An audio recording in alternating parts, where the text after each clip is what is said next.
By beginning today, I'd like to introduce Dan Dornberg, who will be our moderator.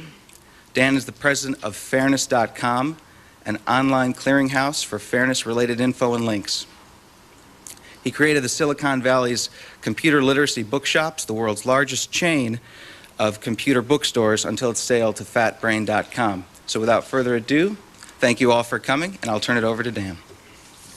Thank you very much, Kevin. Before I introduce the speakers, I was asked to pass on two minor logistical ground rules. Everyone who has cell phones should turn them off, please, lest they drown out our distinguished authors. And we're going to be taking, hopefully, a lot of questions from the audience. And if you have questions as we get to that part of the panel, the session, we have a microphone set up over here to my right. And if you could please come up to speak clearly, because anyone asking questions as well as the authors will be televised on C-SPAN. So everyone has their 15 seconds of fame at least. I'll introduce the panelists. To my left is Jeremy Campbell, author of The Liar's Tale, A History of Falsehood. And he's also the author of Grammatical Man. He's the Washington correspondent for the Evening Standard, an English newspaper. He's a graduate of Oxford University, and he lives in Washington, D.C. And despite the accent, I'm told that he is now a U.S. citizen. Okay. So we should welcome him.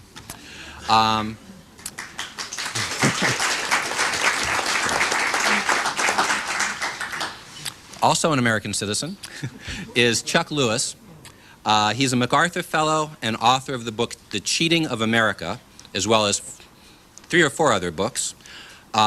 And he is the executive director of the Center for Public Integrity, which he founded after a career as an investigative producer for 60 Minutes and an investigative reporter for ABC and CBS News. Bill Press was supposed to be here with us, and at the last minute he had to cancel. So his apologies, my apologies. He's with us in spirit. His book is with us in the flesh, but otherwise we have to carry on without him. So to get things started, my first question is an impossible one for Jeremy Campbell. His book, A Liar's Tale, basically covers 2,000 years of Western ideas, intellectual history of truth and falsehood and deception and issues like that. And just as a background for all of us, he's going to give us a 5 to 6 minute summary of those 2,000 years. Well, I start by saying that originally I decided to write a book about truth, a history of truth. And in the course of my research and cogitating and reading, it occurred to me that there isn't really much of a history of truth, because truth is truth, and you know, then you come to the end and the end of the discussion. But it seemed to me that falsehood does have a history, and a rather interesting history, and it has, I think, its periods in which it's taken seriously, and periods when it's not taken so seriously. And I pick out just a handful of periods of history when falsehood was looked at not as something bad and wrong and you shouldn't do it and all that sort of thing, but was looked at in a rather sophisticated, open-minded sort of way. The first of these periods was in Greek civilization. I actually start with Homer's Odyssey, where Odysseus is a very cunning and scheming and dissembling character. He tells a few lies in his journeys, but that is regarded by Homer in a sort of ethical way, ethical in the archaic sense of being strong and surviving.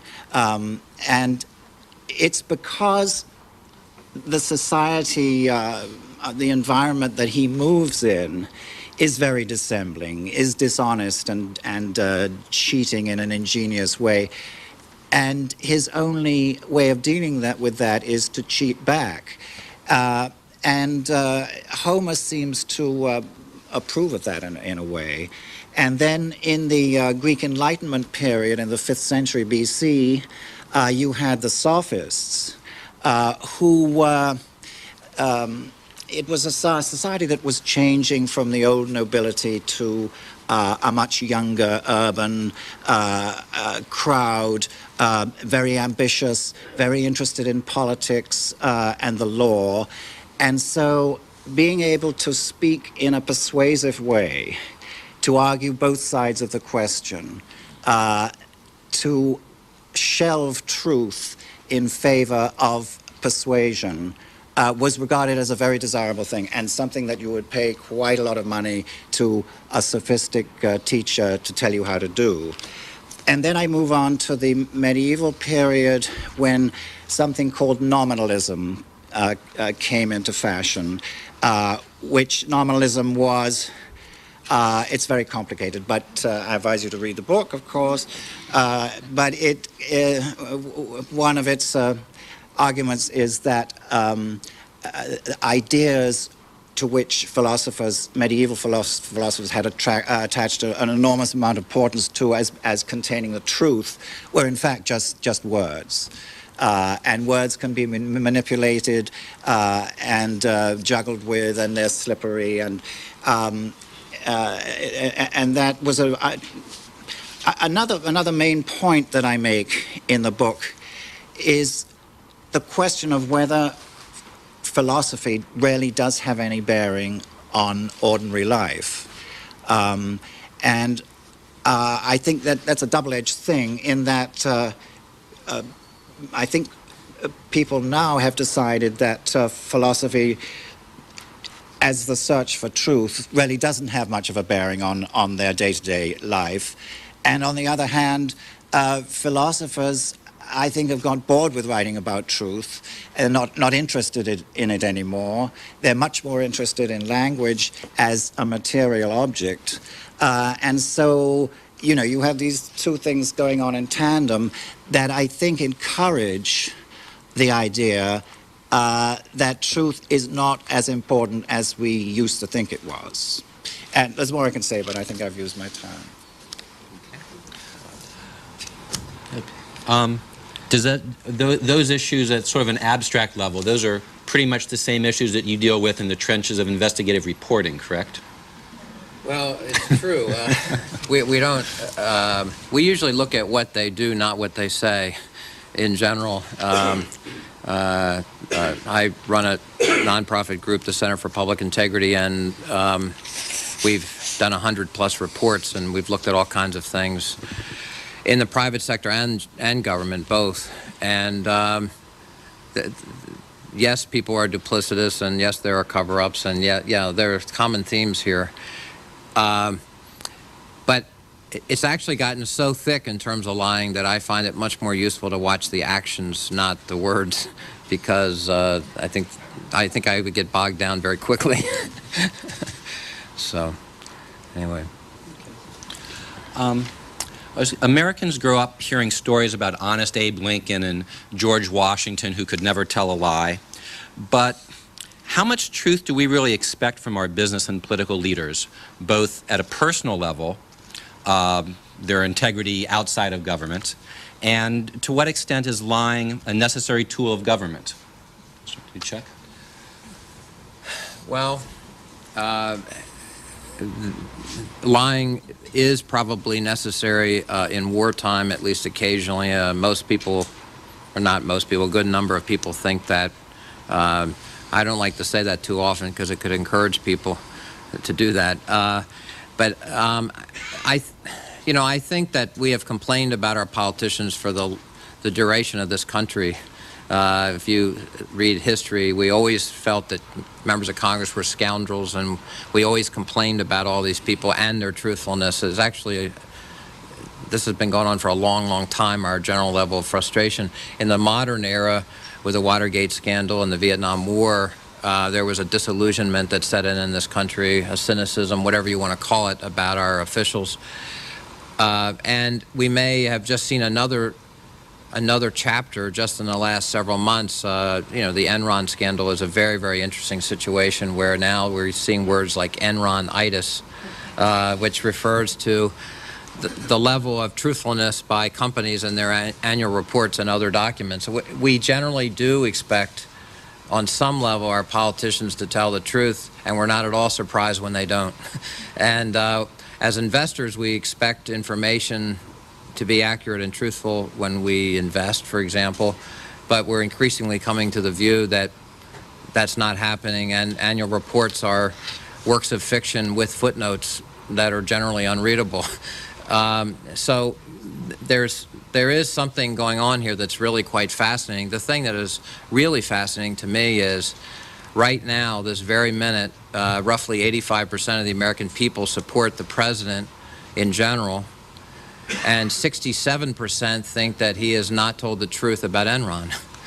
And there's a compartmentalization about the truthfulness thing about Enron, but it is subsumed underneath the whole wartime economy and all the other larger issues.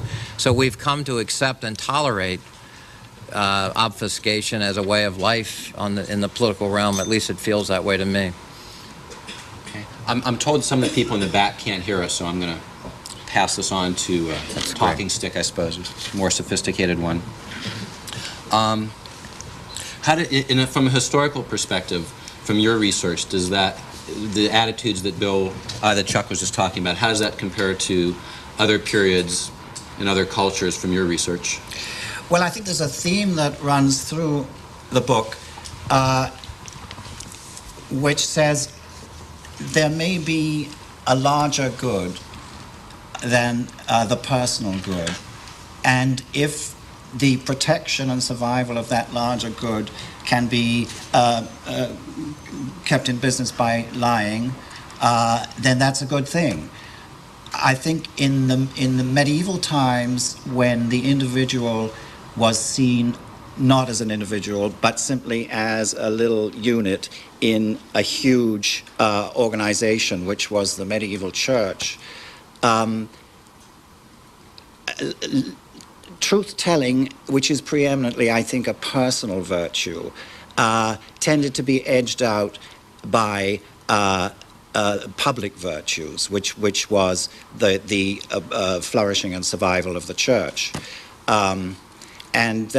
Interestingly, Hans Kung tells a story of when he was at the Second Vatican Council, and he was talking to an American cardinal, and an American bishop walked by, and the cardinal said, he is an absolutely honest man. He would only lie for the good of the church.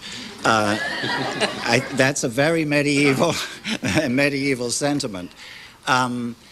And I think these are extremely abstract. I sit in my room at home and I think thoughts. You know, Chuck lives in the real world, but these are the abstract ideas that occur to me. That the sort of society we have now, where the moral authority of the state derives in large part from the existence of social justice, and not just the existence of social justice, but the expansion of social justice. And I think, in that sense, public virtues edge out private virtues. And expanding social justice, I think, in some cases, calls for a double standard. Men harassing women are punished more severely than women harassing men, and there are many other examples of that. And a double standard is a sort of lie, but it's a lie. It's something benevolent that we think is necessary for the extension of social justice. So a theme in my book is, going back to Socrates, is that there may be something more important than truth. Wow. Maybe you have another question. More important than truth, that's a you follow-up for you. Okay. Well, actually, as long as we're joking around, I might as well go with that one a little bit. In our culture, contemporary America, truth maybe is not so highly valued as wealth or fame, or, I mean, how important is truth to us, the man on the street, just gross generalizations these days, do you think? Well, read my book. But there's a whole movement, apart from the ones I've mentioned, called modernism, which was in large part an artistic and literary movement.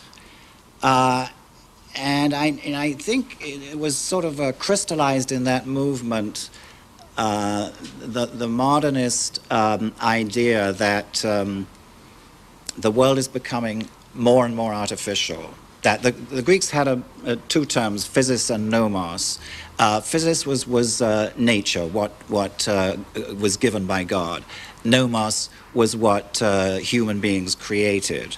And it seemed to be in the modernist period, physis more or less disappeared and nomos completely took over. And society, everything became extremely artificial.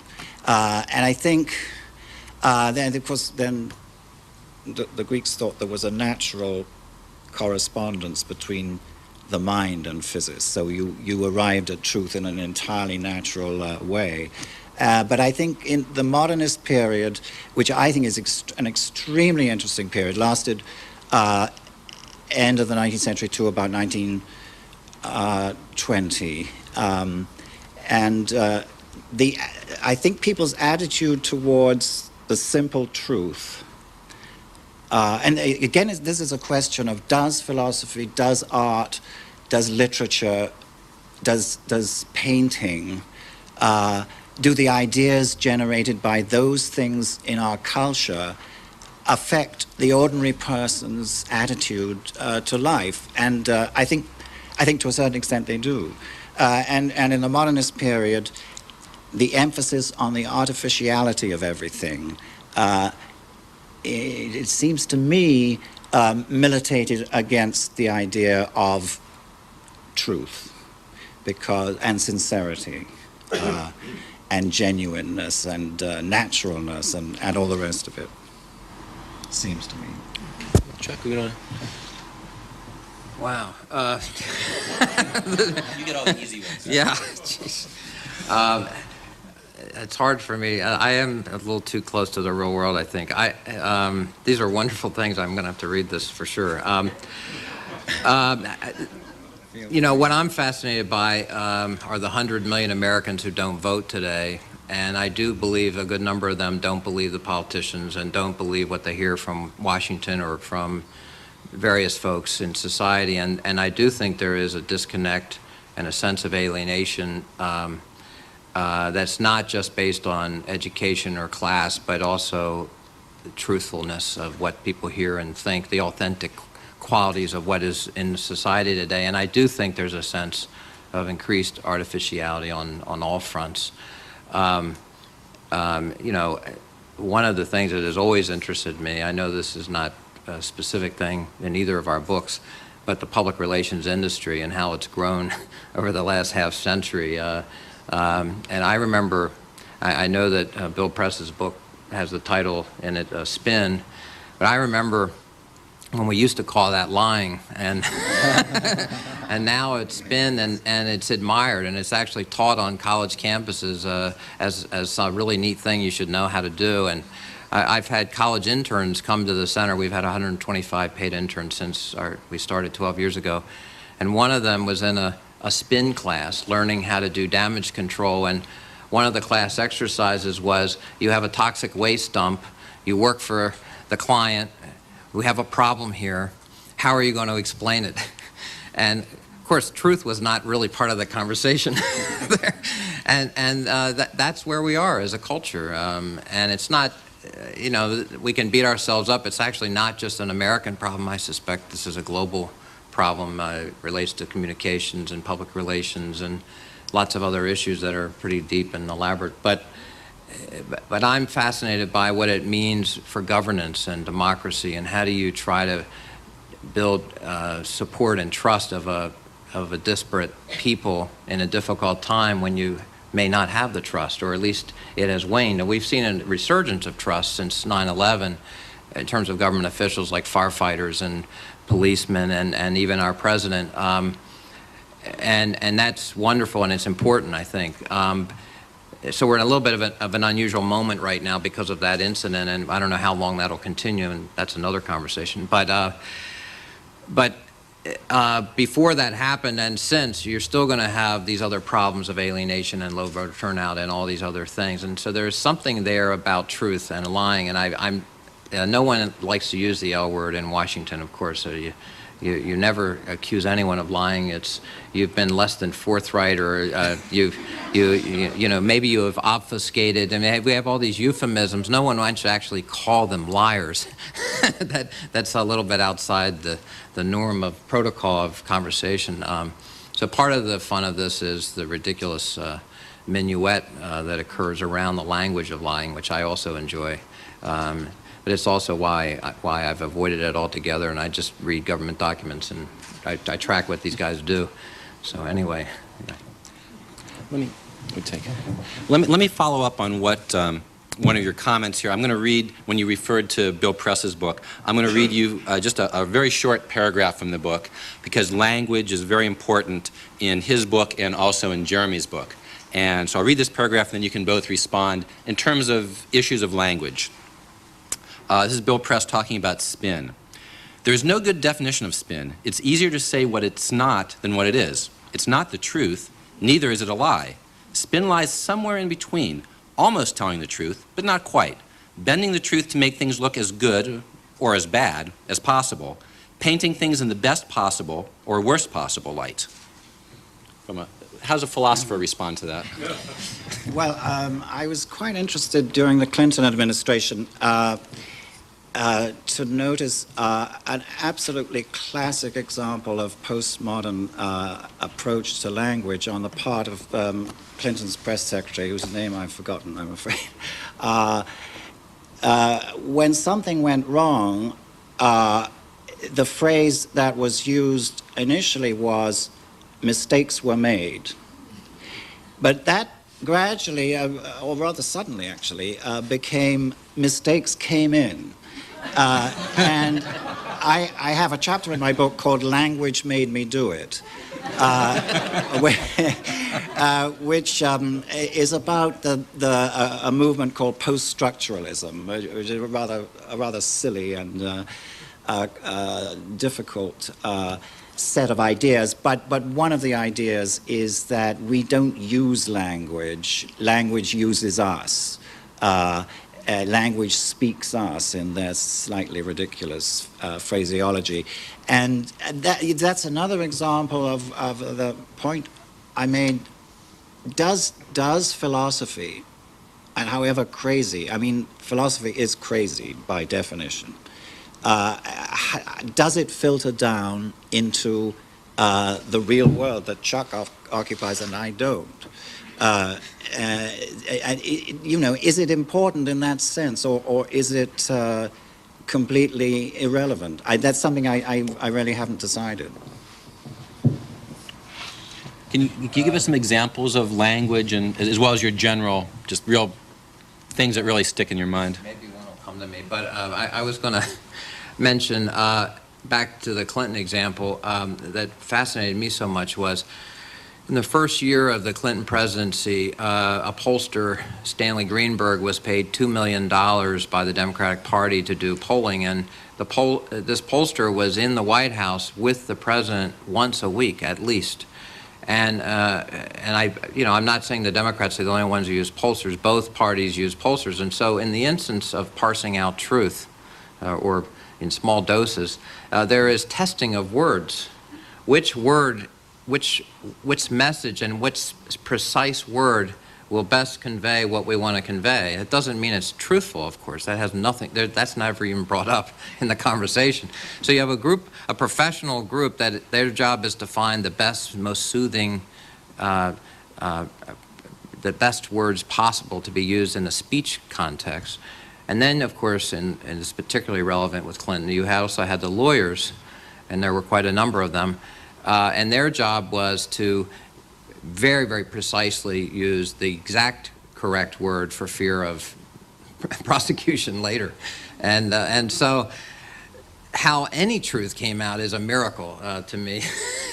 When you've got all these people whose job is essentially to filter it, filter reality. And there are in Washington alone thousands of people, literally on Capitol Hill, at the Pentagon, in the White House, paid for taxpayer money, whose job it is to frame it in a very nice, important, useful, and don't we feel good about ourselves way for the American people. And getting beneath it, and one of the problems for journalists, I think, which gets back to the real world, is how do you separate what they say from what they do? Part of the problem with the explosion of the media and all these cable channels and 24/7 discussion, even though there's no news, but you keep talking, is that no one is there to actually go look at the records and check what they're saying, and did they say the truth there? Well, I'm not sure, but now we're listening to this, and we're in such a freeze-dried existence now in the information age. Things are moving so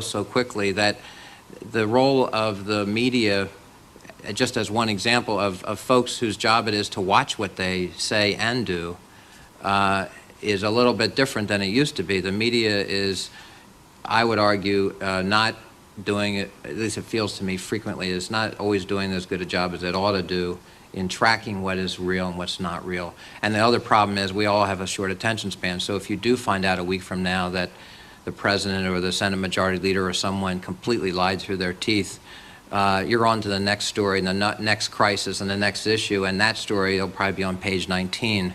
And so this idea of tracking the truth, and that is difficult. And no matter who you are, no matter what you say today, it will be challenged because we live in a very polarized politically and ideologically. We live in a very push and pull kind of world here, so anything anyone says is suspect.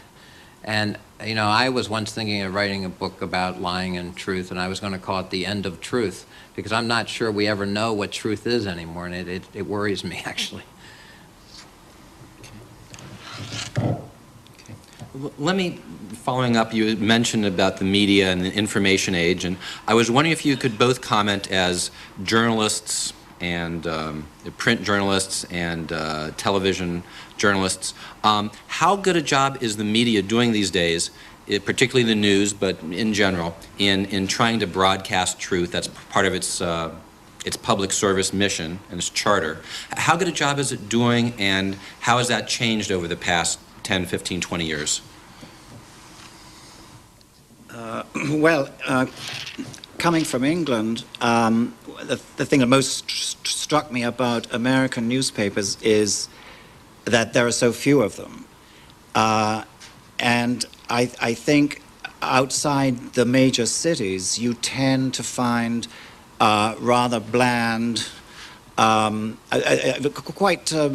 quite fierce reporting about local issues, but nationally rather homogenized, agency-originated copy, which I think is a waste of resources, newspaper resources. In England, I think maybe there are too many newspapers chasing too few stories, but at least that makes them more aggressive and adventurous in trying to get, at a deeper layer of a story. Whereas here, I think what the New York Times says is more or less accepted as scripture, and the Washington Post. And I was absolutely flabbergasted is maybe too strong a word. But when Dan Rather went on Bill O'Reilly's show several months ago, and Bill O'Reilly told Dan Rather that he ought to be ashamed of himself, that his show was flabby, lacked edge, didn't use the reportorial resources. Dan sort of collapsed and accepted all this. And, you know, next evening you watched his show and it was the investigative hard news Dan ran. Maybe there are some celebrity journalists who are too close to their sources. I don't know. Boy, this is a topic that you could write books about, I guess. I think that the media generally could be much, much more investigative. Most newspapers don't want to spend the money to investigate. It takes time. A lot of even the large newspapers have a quota system. You're expected to churn out X number of stories a year. If you're a producer for a news magazine at the national level, at a network level, you are supposed to do X number of pieces a year. That means that you're going to do a profile of Muhammad Ali or Lily Tomlin. You're not going to investigate Enron before it becomes a scandal. You're just simply not going to venture out and take the time to do that. It's going to cost time, it's going to cost money, and if it doesn't turn out to be a good story, you're fired. It's a very, very weird atmosphere right now, and you know, there's a study at Harvard that there are literally hundreds of journalists, I'm not making this up, in therapy because of what has happened to the journalism profession. I'm actually not kidding. The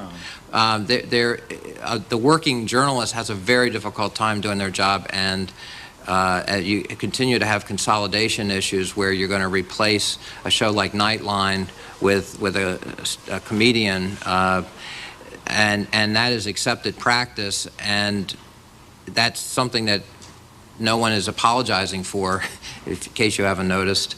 You know, that's the culture. And so, yes, we can talk about the media, and I'm happy to do it. And if you want to go to our website, publicintegrity.org, we investigated the media, a study called Off the Record about their own commercial and legislative interests of the media corporations. If you want to look at things that are not covered, you'll never read that anywhere in the media, but it's kind of interesting. But the other problem, just very quickly, is the government. We have seen a tectonic shift in the information available to us. When you're at war and there's no pictures of the war, and the only news that's being given is from a podium at the Pentagon, that's not coincidental. We did a report after the Persian Gulf War called Under Fire, 110,000 word, 10 researcher effort over a year, looking at the history of information from the Pentagon about wars. And the sea change, just in a couple sentences, the sea change was Vietnam, because you had body bags and dead bodies in living rooms in every American home, and people saw the horror of war, and attitudes changed against the war. So at the Naval War Colleges and the Army colleges and everything, inside the military establishment, there was discussion, how do we deal with this? This is unacceptable. We can't let cameras anywhere near the battlefield ever again. The example they started to love was the British Falkland Island experience, where all their journalists were put on a ship about 10 miles from any action, and they couldn't see anything, right, and literally ever during the war. Then we had Grenada, where no reporters were allowed on the island for several days until they were brought in to see how everyone was grateful and kissing the earth. And then in Panama, same thing. Journalists were allowed to watch CNN coverage in a little room somewhere, but they weren't allowed to actually see what was happening in the streets. And of course, the Persian Gulf War was video games writ large with briefings from Saudi Arabia and the Pentagon. And even body bags arriving at Dover Air Force Base was a national security threat, and they were not even allowed to show body bags at Dover Air Force Base, which is ridiculous, to me at least. So you have a combination of commercial and other pressures on the media from doing what it ought to do, and to make matters worse, you have the normal self-serving pressures of government officials trying to cover their hindquarters, and it's a very deadly combination when it comes to truth.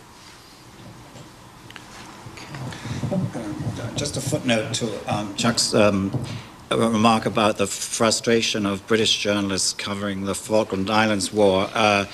A book on the war came out a few months after it ended. The reporter for my paper, the Evening Standard, was Max Hastings, a very distinguished war correspondent. And in the index to this book, it said, Max Hastings attempted murder of. So I turned to the page, And Max wasn't being, it wasn't an Argentine that tried to murder him, it was the reporter from the Daily Mirror, because they were cooped up on this, on this ship, you know, trying to get stories under very, very trying circumstances. So that's very true. Okay. I'm going to switch gears in just a minute and get some quick reactions from the authors about some current events and historical events, just quick takes, and then we're going to open it up to audience questions. But I did have to ask Chuck a question because April 15th is coming up, and that's the subject of his book, The Cheating of America, is about tax policy and tax cheaters. And I'm not referring to anyone in this room, but I was wondering if you could just make a few general comments about American tax policies and some of the issues you just explore in the book. Thanks. Will Rogers said that the two things that'll make the biggest liar out of you, one is golf and the other is taxes. And, you know, this is a really fascinating subject to which I encountered a whole literature. The fall of all the major civilizations going back thousands of years are, some say, related to the taxes and how there was resistance to paying them over time with certain ancient civilizations. Richard II. So we didn't get into that too deeply in our book, but the fact of the matter is that every year $200 billion of taxes that ought to be paid are not paid in this country. And so we wanted to go find out who's not paying their taxes. There are literally thousands and thousands of millionaires in this country who don't pay any or hardly any taxes. Thousands of corporations that don't pay any taxes. There are expatriate billionaires who try to move to places like the Bahamas where there are no taxes but still live in the U.S. And there's all kinds of things. And so we wanted to see the extent of this. We literally went through U.S. tax court records for 3 years with a dozen researchers, and then I had the fun job of actually confronting some of these people. So I went to Belize, and there was one fellow who was indicted for tax evasion who had fled the country and had been wanted by Interpol for 15 years, and he has a resort with his third wife in the jungle there, and I checked myself in and talked to him for 4 or 5 days, and he was living very well in a beautiful estate with an orange tile roof, 25 servants making $6 a day, gourmet cooks, satellite dishes, I mean, just living like a king. And he said, I won. And he said, you know, he basically had put all of his assets offshore, which brings me to a really interesting question that a thing we discovered. With globalization, that loaded word that means 100 different things, there are 3 million corporations offshore, $3 trillion in assets offshore. No one has any idea who owns them. Not just the U.S., other countries don't know. The United Nations doesn't know. And so nation states are increasingly having trouble with cyberspace banks and offshore jurisdictions keeping track of money in general. So tax collection is becoming a problem. And we encountered wealthy millionaires and billionaires who, one of them said, well, I treat whatever the IRS says as merely a recommendation whenever I hear what I'm supposed to be paying, and it's really the first offer in a negotiation. And they hire law firms. I'm not making this up. Law firms whose job it is to wear down the feds. And there's one law firm in Chicago, and they'll work at it for 10 or 15 years, and what will happen is they'll initially assess someone, say you owe $50 million, and when it's all said and done, they'll settle for 3 cents on the dollar. And it was worth it. You know, financially, it worked out for them. We talked about the makers of Terminator 2 and Rambo, who socked $100 million offshore in Hong Kong and didn't pay any taxes. And I tried to knock on their door in Bel Air, but they had a gate. But anyway, so this book is about who are these people, why are they doing it? And then the last thing, policy-wise, is really interesting is we're all worried about tax cuts. That would be $2 trillion we would have if we actually collected our taxes properly. But in the last 10 years, we have reduced the staff of enforcement at the IRS by 30%. At the same time, the number of people that are paying taxes has risen by 15%. So you do the math. So the people that are audited most often in this country are those who have incomes under $25,000. And IRS officials said to us, why do you think we go after the little guys? They can't fight back, quote unquote. And so we have a system here, and everything I've just said, to me at least, still feels quite compelling and amazing. But no one in Washington wants to talk about it. Neither party, neither end of Pennsylvania Avenue. There's no move afoot to change the way we enforce tax laws. And that's the dirty little secret about tax policy. Okay. Let me get your very quick reactions to maybe 5 or 6 events, questions, and then we'll turn it over to the audience. Again, what I said earlier, if you have questions, you can come up to this microphone here, and that'll be in just a minute or so. Each of you were in Washington at the time of Watergate, and I wonder if you just quickly comment on the significance of that event, what attitudes were like before Watergate, during Watergate, and after now.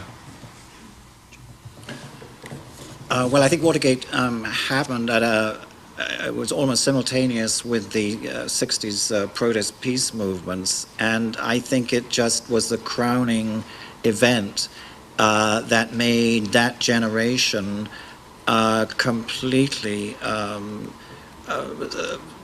skeptical about politics and politicians. I agree. I had a fairly weird experience. I worked for a senator during Watergate, and then I worked for Carl Bernstein a few years later after Watergate. There's no question, I completely agree, the country lost its innocence. We saw the extent of lying, and it played out over 2.5 years and 400 or 500 stories, drip by drip, Chinese water torture. We got the truth, finally. It took a while to find out what it was. But I think it was a sea change in American politics. And most people put the end of the 60s, not at 1970, January 1st, but when Nixon resigned. Many people see the 60s were from the Kennedy assassination to the Nixon resignation as sort of a very, very interesting time where we lost our innocence, really, as a country. And I don't think we've ever gotten it back in terms of trusting our authorities. Honestly, I don't know when we've all changed and suddenly become trusting. I can't think of that moment. Maybe for a week in September. A rather snobbish English editor once said to me, America has lost its innocence many, many times. But it doesn't realize that a loss of innocence is not equal to maturity.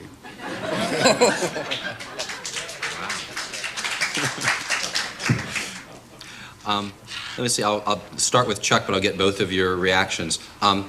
Center for Public Integrity, Chuck's organization, was the first to really detail just how extensive the connections were between Enron and Governor Bush, now President Bush. And can each of you comment on just what you see the significance of Enron, both its political influence and also its demise as a company? Well, it is the biggest financial scandal in U.S. history, in that it's the biggest bankruptcy in U.S. history. The last time we had an energy company this deeply involved in a political scandal was the Teapot Dome scandal. And it is the president's #1 campaign contributor in his career, and his father was very close to Enron as well. Father and son together received approximately $6 to $8 million from Enron over a 13 or 14 year period. That's not to say the Clinton administration did not do favors for Enron, because they also did.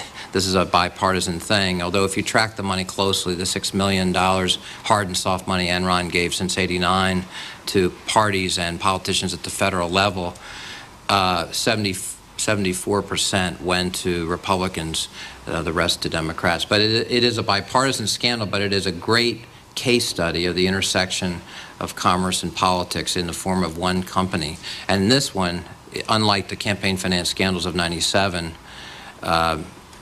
this one is understandable, and you also have thousands of victims. You have thousands of people who have lost their jobs and their pensions, and you have lost literally $50+ billion in equity disappeared in less than 6 months.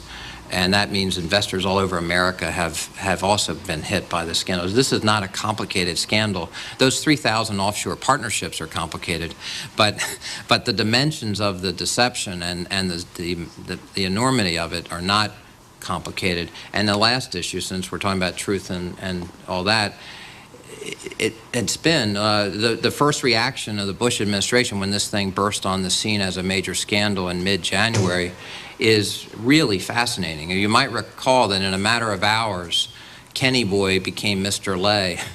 And, you know, there was a very, very clear case of not wanting to acknowledge the closeness or the relationship.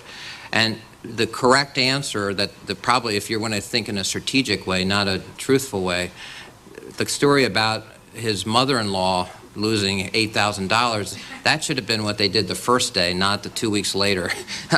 There was a free fall where the president and Ari Fleischer and the other White House officials would say, well, no one was contacted at the White House. And then the next day, the Commerce Secretary Evans would say, well, I talked to Andy Card at the White House. And we're like, hey, you could just see them burying their head inside the White House. They could not get their story straight. And for this president, it was the first time since he burst on the scene in March of '99 that they actually had a crisis in terms of damage control and dealing with the media. They had never had a moment when they didn't have a good answer and they hadn't planned the whole thing very carefully. This was suddenly happening every night on the news for several weeks, and that's why you have those high poll numbers about distrust. So it's a great case study also about how a White House handles an inconvenient situation, and it gets directly to the subject of the panel, actually. Yes, one of the lessons of Watergate was it's much worse to cover up something than to put it all out immediately. To tell, I mean, the Johnson administration used to deluge reporters with so much information that they couldn't sort it out.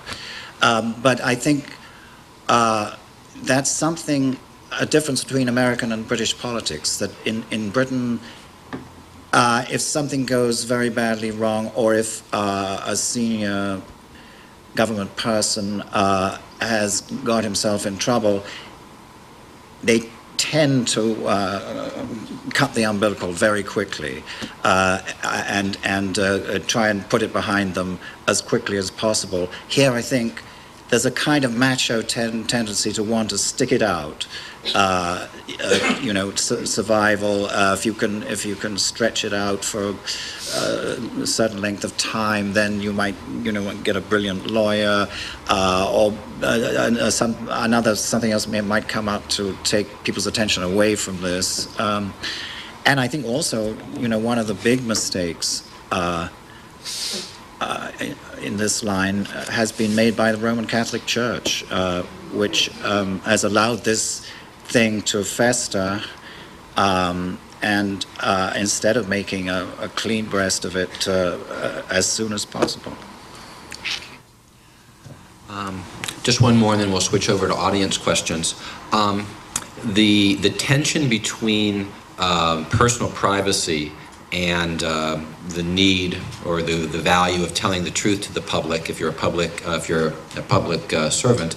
In the case of Bill Clinton and that woman Monica something, and also George Bush and President Bush, whether or not he may have used drugs, or Bill Clinton, whether he may have used drugs and early in his life.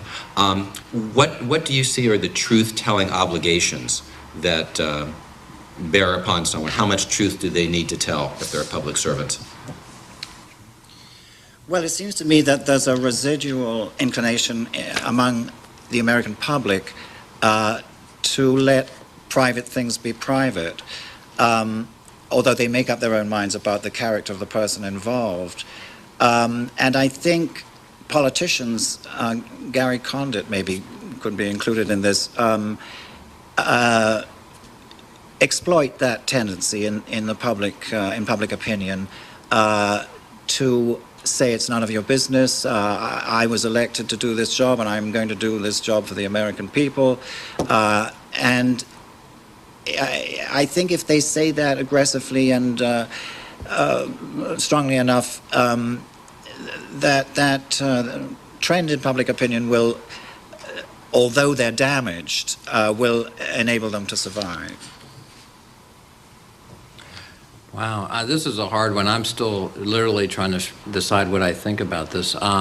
American journalistic attitudes have shifted over many decades. I would say before the 70s, American journalists did not write about the private lives, and we can go through that, but most Americans never saw a picture of FDR in a wheelchair. Most Americans didn't know about what John F. Kennedy was up to until Judith Exner's name came up in the 70s during congressional hearings, and they started seeing the ties to certain mafia figures, and suddenly the private life became more accessible in terms of, and more interesting, and frankly more relevant in some ways. And so my sort of general rule of thumb especially is if it affects their conduct in office, or it involves if it involves not only their conduct, but if it becomes it affects the public attitudes and around that person. For example, in the case of Condit, it became a police matter very quickly because she was a missing person, and one of the last people she saw was Condit. By the way, at the center, we don't do sex scandals, so I generally try to stay out of these personal things. The Lewinsky matter, you could have an endless debate. Should it have been investigated? Was Clinton placed in an untenable position that many presidents could have been placed in and weren't, and so are his lies defensible? But the fact of the matter is, it happened, and he was impeached, the first elected president in U.S. history to be impeached, and we could debate that one till the cows come home. And I have a hard time with the personal life question, and with Bush not answering. What's happened is, there has been a slight increase in the amount of privacy since the late 80s around presidential candidates. There are some instances where it has begun to be off limits, and journalists have begun to step back, or at least they showed signs of stepping back. The journalists were not the ones who pursued the Monica matter initially. It was the investigation as it unfolded, and the media jumped all over it. But when I'm pointing at it, it was not a media revelation. The media covered what was being given to them. They were manipulated, basically. And they're always manipulated on every story, by the way. So this is a very hard question. There are no rules about it. That's why I try to just read government documents. I don't have to deal with these weighty issues of personal life stuff. We don't do that stuff at the center, and one of the reasons I hated the things I hated in the media was once in a while a sex scandal would come along, and we would be obliged to go do a stakeout at somebody's house, and that stuff drives me up the wall. And I do have a problem with, I have a thing about their privacy, and I don't think reporters should go through people's trash, and I think there are certain things that are reasonable and fair. But I also know that their character is relevant as we choose the most powerful person in the world to go in the White House. And we've written the Buying of the President books. We don't talk about the personal life because what they have done officially is pretty interesting. But anyway, I'll never have a good answer to that because I'm still trying to figure it out myself. And I actually think as a nation we're trying to figure that out. There's no clarity on that right now. Thank you.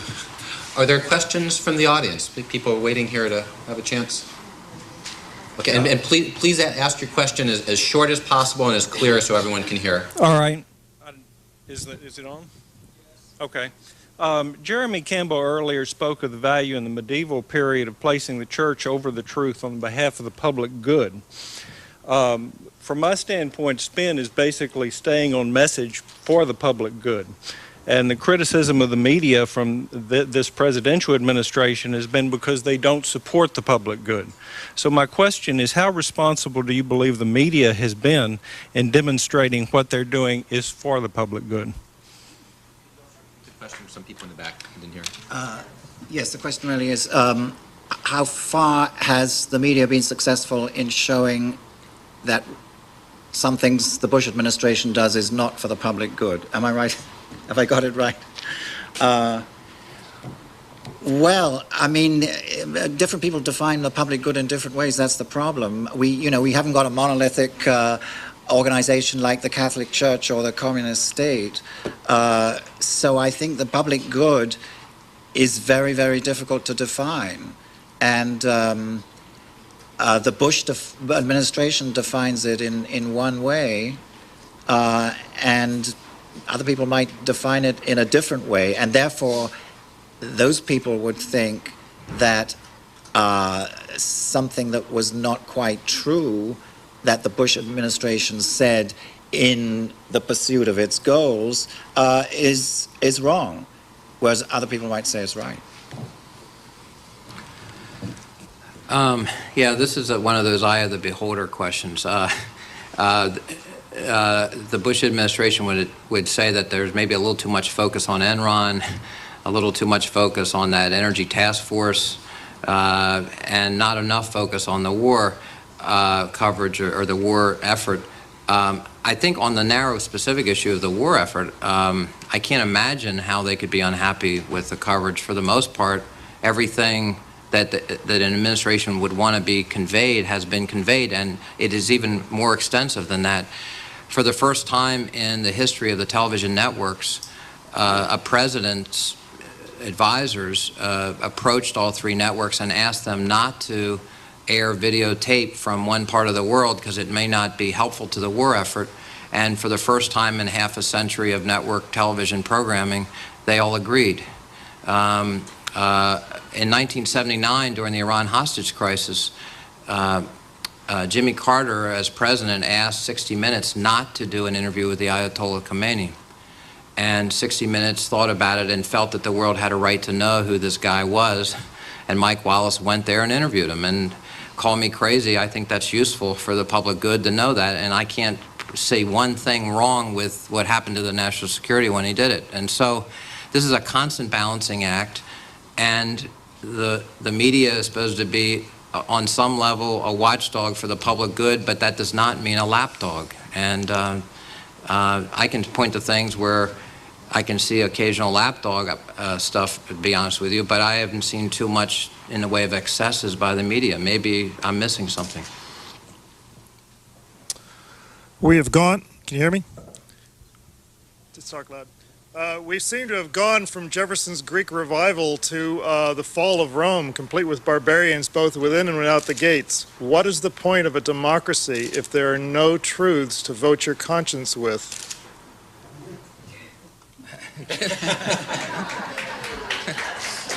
Thank you. Did everyone hear the question? No. Okay, maybe repeat the question. Would you like to restate that question? Yeah. We seem to have gone from Jeffersonian Greek revival to the fall of Rome with barbarians both within and without the gates. What is the point of living in a democracy if there is no truth to vote your conscience with? And that may explain why 100 million Americans don't vote. At least many of them don't vote. That's what I was alluding to that earlier. There are a number of people in this country that are worried about what they hear and they don't accept or believe what they hear. And how do you have a government of the people, by the people, and for the people if almost half the people don't believe what they hear? That could be a problem in a democracy. And no one addresses that. This question is not a question you normally hear, or you don't hear a dialogue about this in general in Washington. You don't hear anyone in Washington even being upset that 100 million Americans don't participate in this democracy. It's a non-issue. So I think it's a very serious problem, and it's one that I think about almost every day. I can't tell you I figured out what the answer is. So we'll keep muddling along into the 21st century with an imperfect version of democracy and the oldest democracy, and maybe it isn't a democracy, but whatever it is, we'll keep doing it, I guess.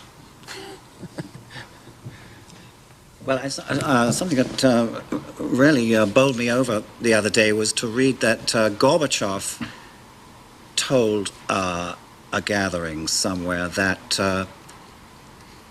a communist doctrine had been pure propaganda, which shows that he doesn't know and maybe never did believe in the communist doctrine, which I thought was pretty staggering, and maybe we could say some of the democratic doctrine is pure propaganda, and really have a clearing out of the some of the hypocritical and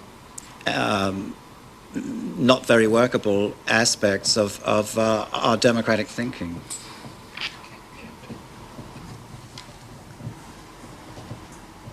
I was wondering what effect, if any, you gentlemen see in the recent passage of the campaign finance reform on our disaffected voters. Do you think this will get more people voting if we think our vote is not bought?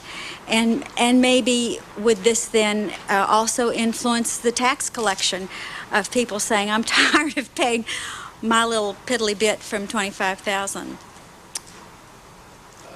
That's a good question. Yeah, will the new campaign finance reform change the way people feel about government and also the way they feel about paying taxes? I think something along those lines. We should have a full transcript here later. No, I'm just kidding. I think, I actually, in the conclusion of the Chief of America, relate the campaign finance issue to the tax collection issue. The fact that 96% of the American people don't give a penny to any politician. A check of $1,000 comes from 1/3 of 1%. So our political process is basically paid for by the most powerful interests that want something from government. I mean, that is a reality, and about 95% of this country believes that policy is affected by money. Shows you the level of cynicism.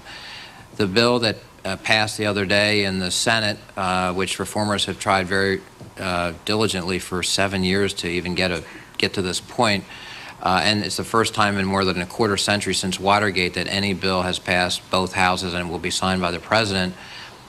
It's historic in that it's the first bill, but it's also not a panacea. I mean, you basically had $3 billion in the election process at the federal level in 2000, $3 billion. Soft money, which we have now outlawed, is 1/6 of the total.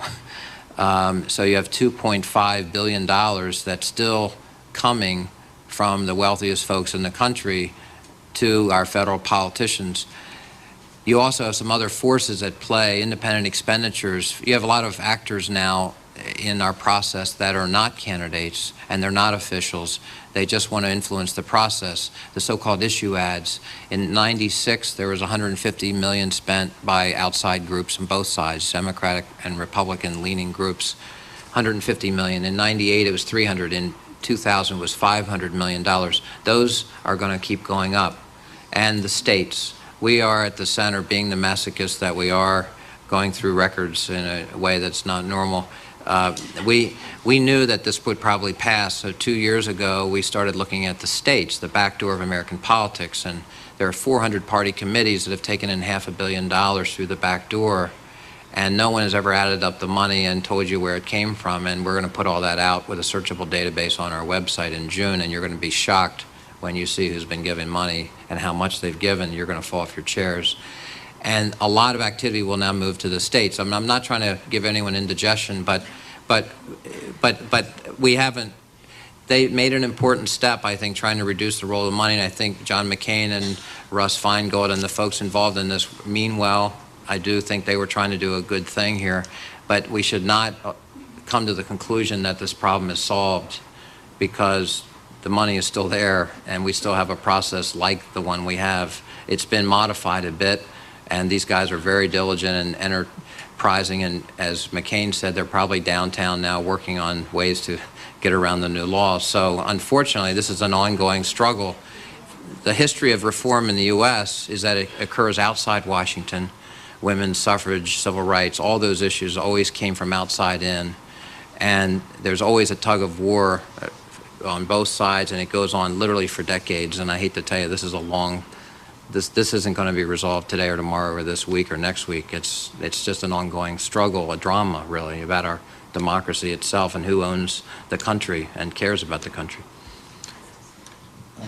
Well, it's always struck me how much more upset Europeans get about the anomalies in American society than Americans do. I mean, the Europeans can't sleep at night thinking about capital punishment here and money in politics and the vulgarity of some aspects of popular culture. And I was wondering, it just occurred to me, you know, maybe it has something to do with the size of the country. You have these small, say a country like England, which is very small, and the government has a tight grip over legislation.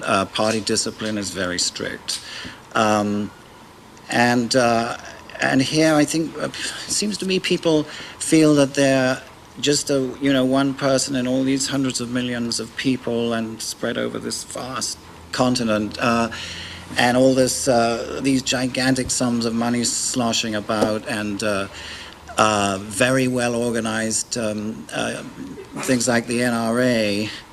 At the time of Princess Diana's funeral, people would say, "Oh, England's lost its, it's gone soft in the head," and whereas when the Elian Gonzalez story was running here, people would say, "Oh, it's just those crazy Cubans down in Miami." It's not. They don't make general statements about the whole country, but those are just random thoughts. We've got about 10 minutes left, and then the author is going to be available for a book signing and just to chat. So we'll keep the questions as short as possible and answers as short as possible, and try and get everyone's questions before we end. Okay. Is this working? Doesn't have the file. Okay. I recently contacted the Center for Science in the Public Interest regarding a large corporation's recent change in policy regarding a food product, a very popular food product, and the ingredient with which they're using to cook that product, because it went from bad to worse. And I explained all of this in simple details to this organization, Center for Science in the Public Interest. I also explained that this corporation is about to become a lot larger in a few weeks through a merger and a quote merger and so forth, and that very few people know about this. Their response was, "We covered that story 10 years ago." Now, it's still a valid issue. It has to do with cholesterol and heart disease, human health. Yet, that was their response. So should I pursue it with this organization and go to the chief of the Center for Science in the Public Interest? Or what is my option? Where else can I take this? Is your group interested in something like that, or what? We might be. Publicintegrity.org. We might be. I mean, I know Mike Jacobson, the guy who runs this group you're describing. They've done important work about food and what's in our food. I don't know why they told you what they told you, and it's hard to deal in the specifics without knowing more about it. And the question is, if they did it 10 years ago, was it covered properly in the media? Much of what they do is covered well in the media, but maybe this one wasn't or something. Yeah. There's always, a lot of news stories seem to be old stories with new wrinkles, I find, and it's very possible there's a new development in this that the media should know about and that group should know about. I would urge that you go to the top of that group first, because they're acknowledged experts in the subject of what's in our food, and they're actually scientists. And we're very good at consuming food at the Center for Public Integrity, but we're not very good at telling you what's in it. So anyway, good luck. It sounds interesting, but I think you should keep pursuing them at least one more step. Okay, anything? Thanks. Do you believe that since the American public are so used to politicians being less than forthright, it has made us as a society more cynical and pessimistic? And how do you believe that affects us as a society? You've got that down. Yes, and no.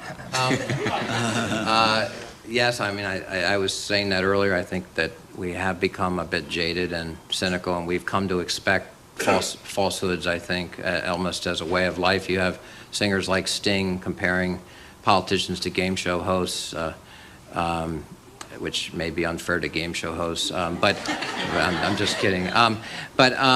I think it makes it difficult in terms of governance, again, because a good part of the country doesn't participate in elections at all, but also those who do don't do it with enthusiasm. It's hard to get excited about a leader or a movement or a party these days. We're so suspicious about everything. We don't know if we can believe anything, and it does have a way of paralyzing one in terms of civic action and civic involvement. The problem is we need to all get involved, and it's our process. I often say that we know more about our toasters than we do our politicians, even though we get burned by both.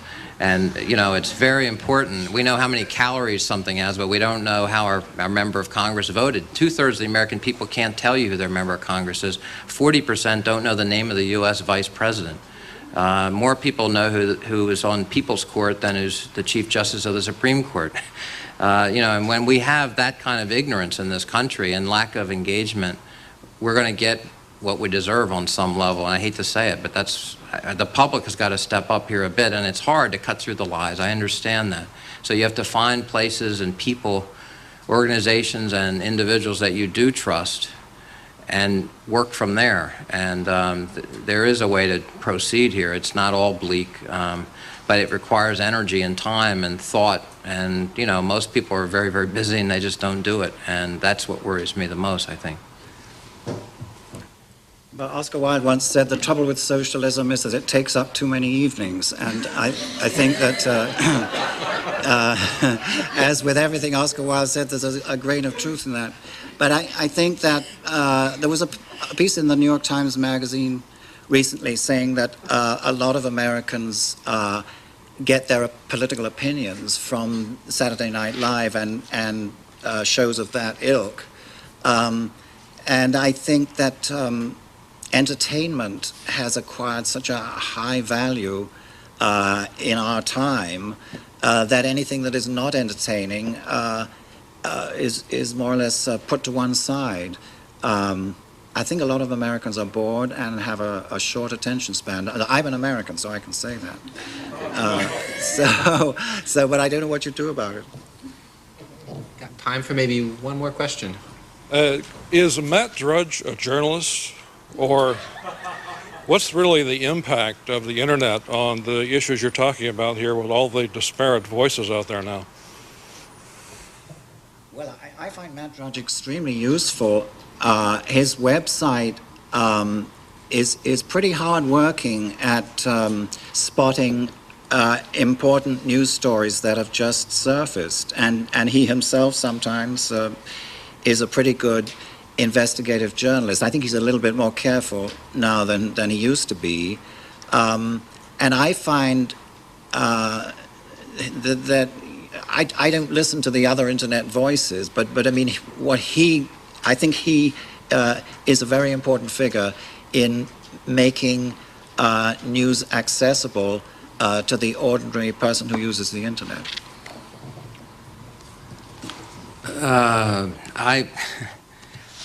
I think his links to articles are helpful as a service that way. I'm slightly less enthusiastic about what kind of a service he's provided. I mostly take issue with the factual accuracy of many. I mean, there were issues. He might be better now. I haven't checked lately, but one of the issues about the internet is that you have a blizzard of information, and some of it is just plain outrageously wrong and offensive, and there are some demagogic qualities to some of the Drudge material, and also he's a partisan, really, I think. It's okay to be a partisan, but you should say up there on the front that you're a partisan. And so I don't mean to trash the guy. I think he means well, and he has a great fedora. But the internet, on the other hand, is exceedingly wonderful. We have a network of 81 investigative journalists in 45 countries, and we use encryption technology, and we investigate issues all over the world, moving documents all over the world with the internet.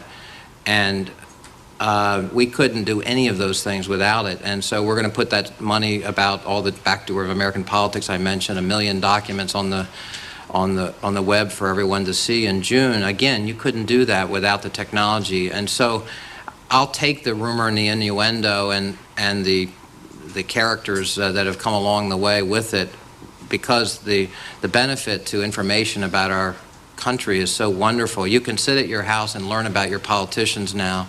I remember the old days when you had to go down to the Federal Election Commission and actually go through the records yourself, which of course most Americans can't do. So that's progress. I've got a final question for the panelists to end things, and then again afterwards, everyone should exit through the rear door, and that's where the book signings and opportunity to chat with the authors will be.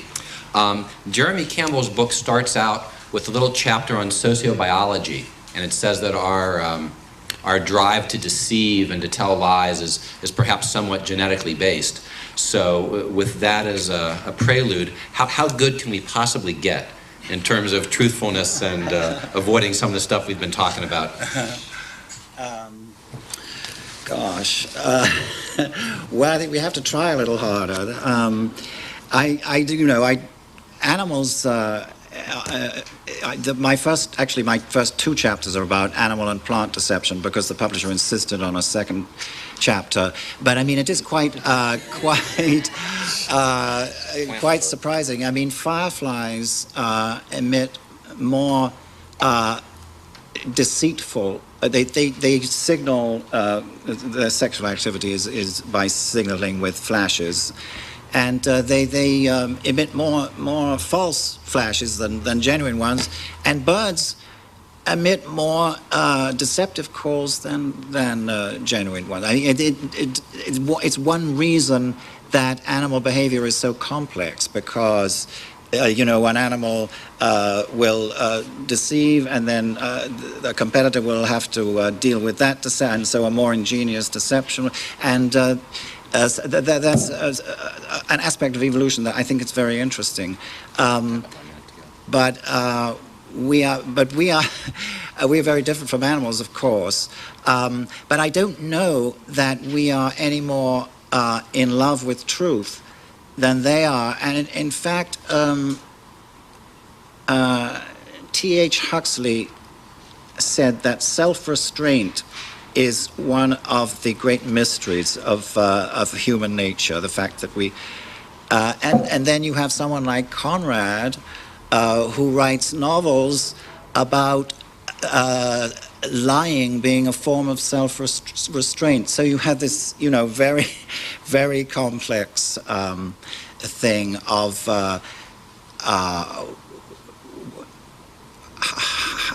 human beings don't have simple. They don't think in simple ways, and they don't behave in simple ways, and they're not literal-minded people. And so I think lying and truth have their own supporters, each have their own supporters. Last word, Chuck? Wow. I'm not an expert on biology at all, but I know that there are base instincts like greed and vanity, and when you combine them with ambition and competition and the fact that we are all complex, there's inevitable bad things are going to happen, at least in some cases. And it is a complicated question, and that's why we have this problem. And I don't know how we're going to change it exactly, but I'm not trying to encourage any biologists out there listening that there's a genetic solution necessarily. Let's not go there. So anyway, I'm not very much helpful, and this is a cosmic question. Thanks. Yeah. Thank you.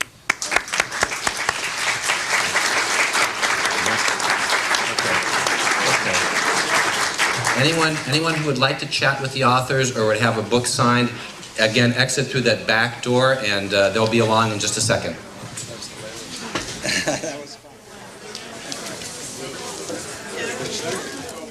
And he is the executive director of the Center for Public Integrity, which he founded after a career as an investigative producer for 60 Minutes and an investigative reporter for ABC and CBS News.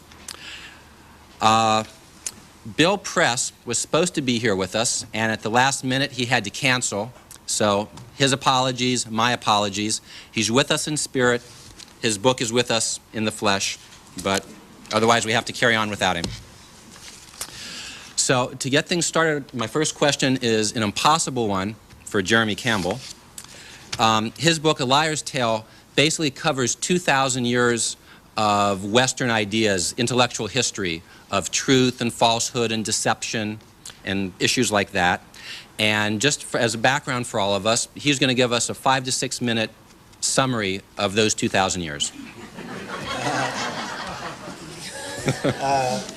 Well, I start by saying that originally I decided to write a book about truth, a history of truth.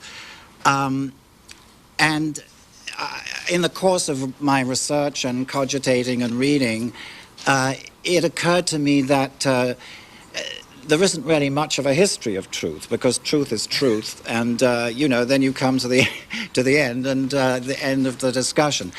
But it seemed to me that falsehood does have a history, and a rather interesting history, and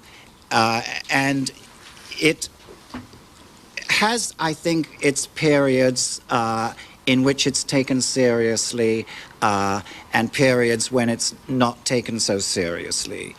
And I pick out just a handful of By beginning today, I'd like to introduce Dan Dornberg, who will be our moderator. Dan is the president of fairness.com, an online clearinghouse for fairness-related info and links. He created the Silicon Valley's computer literacy bookshops, the world's largest chain of computer bookstores, until its sale to fatbrain.com. So without further ado, thank you all for coming, and I'll turn it over to Dan. Thank you very much, Kevin. Before I introduce the speakers, I was asked to pass on 2 minor logistical ground rules. Everyone who has cell phones should turn them off, please, lest they drown out our distinguished authors. And we're going to be taking, hopefully, a lot of questions from the audience. And if you have questions as we get to that part of the panel, the session, we have a microphone set up over here to my right. And if you could please come up to speak clearly, because anyone asking questions as well as the authors will be televised on C-SPAN. So everyone has their 15 seconds of fame at least. I'll introduce the panelists. To my left is Jeremy Campbell, author of The Liar's Tale, A History of Falsehood. And he's also the author of Grammatical Man. He's the Washington correspondent for the Evening Standard, an English newspaper. He's a graduate of Oxford University, and he lives in Washington, D.C. And despite the accent, I'm told that he is now a U.S. citizen. Okay. So we should welcome him.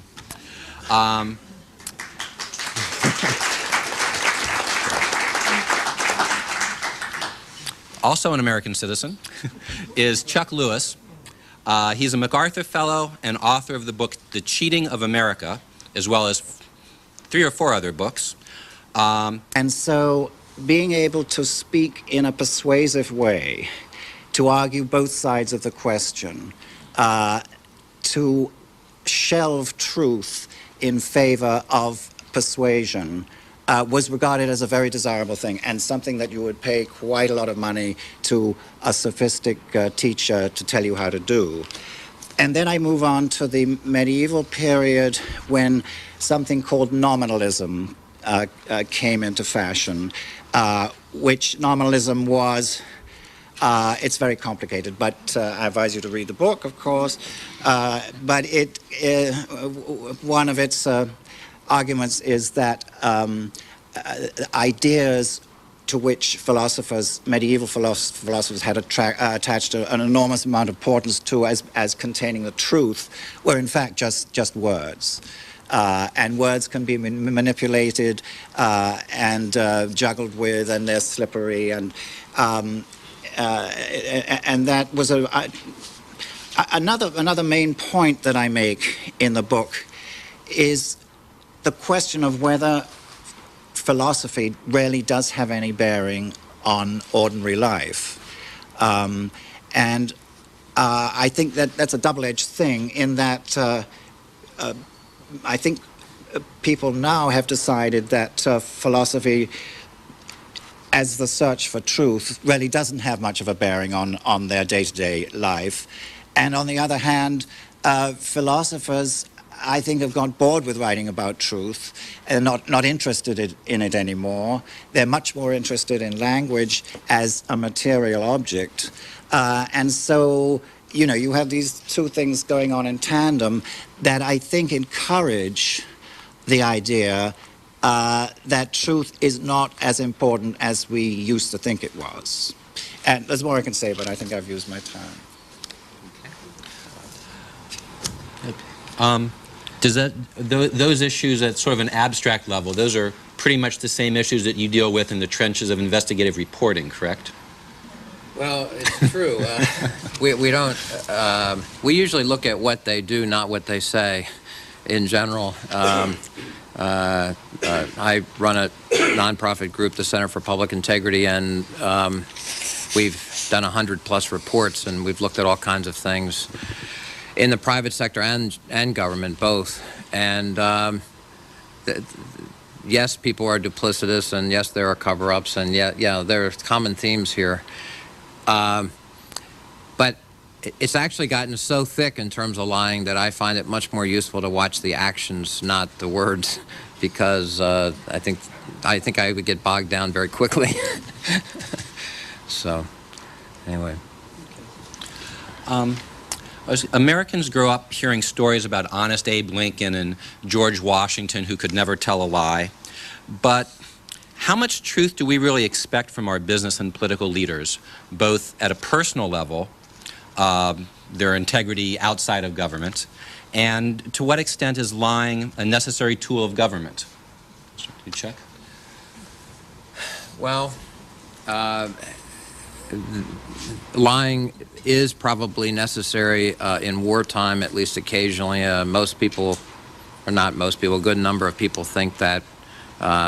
I don't like to say that too often because it... Periods of history when falsehood was looked at not as something bad and wrong and you shouldn't do it and all that sort of thing, but was looked at in a rather sophisticated, open-minded sort of way. The first of these periods was in Greek civilization. I actually start with Homer's Odyssey, where Odysseus is a very cunning and scheming and dissembling character. He tells a few lies in his journeys, but that is regarded by Homer in a sort of ethical way, ethical in the archaic sense of being strong and surviving. And it's because the society, the environment that he moves in is very dissembling, is dishonest and cheating in an ingenious way. And his only way of dealing with that is to cheat back. And Homer seems to approve of that in a way. And then in the Greek Enlightenment period, in the 5th century BC, you had the Sophists, who were... it was a society that was changing from the old nobility to a much younger urban crowd, very ambitious, very interested in politics and the law.